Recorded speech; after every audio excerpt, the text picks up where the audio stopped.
Hi hello ನಮಸ್ಕಾರ ಸ್ನೇಹಿತರೆ, mass Kannada news YouTube ಚಾನಲ್ಗೆ ನಿಮ್ಮೆಲ್ಲರಿಗೆ ಸ್ವಾಗತ. ಕನ್ನಡ ಕಿರುತೆರೆಯ ಅತಿ ದೊಡ್ಡ ರಿಯಾಲಿಟಿ ಶೋ ಎನಿಸಿಕೊಂಡಿರುವ ಬಿಗ್ ಬಾಸ್ ಸದ್ಯದಲ್ಲಿಯೇ ಪ್ರಸಾರವಾಗಲಿದೆ.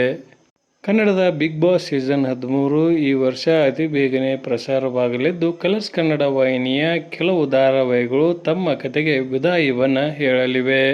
ಅಷ್ಟಕ್ಕೂ ಆ ಅಂತ್ಯವನ್ನು ಕಾಣುವ ಧಾರಾವಾಹಿಗಳು ಯಾವ್ಯಾವು ಎಂಬುದನ್ನು ಇಂದಿನ ವಿಡಿಯೋದಲ್ಲಿ ತೆಗೆದುಕೊಂಡು ಬರೋಣ. ನೀವು ಸಹಿತ ಕನ್ನಡದ ಧಾರಾವಾಹಿಗಳನ್ನು ಇಷ್ಟಪಡೋದಾದರೆ ಈ ವಿಡಿಯೋಗೆ ತಪ್ಪದೆ ಒಂದು ಲೈಕ್ ಮಾಡಿ. ಪ್ರತಿ ವರ್ಷವೂ ಬಿಗ್ ಬಾಸ್ ಬಂದರೆ ಕೆಲವು ಧಾರಾವಾಹಿಗಳು ಅಂತ್ಯವನ್ನು ಕಾಣುತ್ತಲವೆ. ಆರಂಭದಲ್ಲಿ 3 ಧಾರಾವಾಹಿಗಳು ಅಂತ್ಯವನ್ನು ಕಾಣುತ್ತಿದ್ದವು ಮತ್ತು ಇತ್ತೀಚೆಗೆ 2 ಧಾರಾವಾಹಿಗಳ ಕಥೆಯನ್ನು ಮುಗಿಸುವುದು ಅನಿವಾರ್ಯವಾಗಿರುತ್ತದೆ.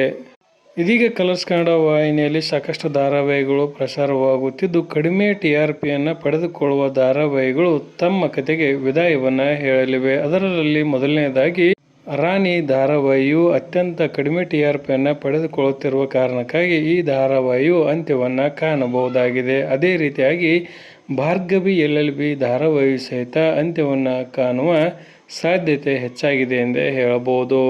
ಇನ್ನು ಪ್ರೇಮ ಕಾವ್ಯ ಧಾರಾವಾಹಿ ಸಹಿತ ನಿರೀಕ್ಷಿತ ಮಟ್ಟದಲ್ಲಿ TRPಯನ್ನು ಪಡೆದುಕೊಳ್ಳದೇ ಇರುವ ಕಾರಣಕ್ಕಾಗಿ ಬಿಗ್ ಬಾಸ್ಗೋಸ್ಕರ ಈ ಧಾರಾವಾಹಿ ಸಹಿತ ಅಂತ್ಯವನ್ನು ಕಾಣಬಹುದು. ಈ 3 ಧಾರಾವಾಹಿಗಳಲ್ಲಿ 2 ಧಾರಾವಾಹಿಗಳು ಅಂತ್ಯವನ್ನು ಕಾಣುತ್ತವೆ.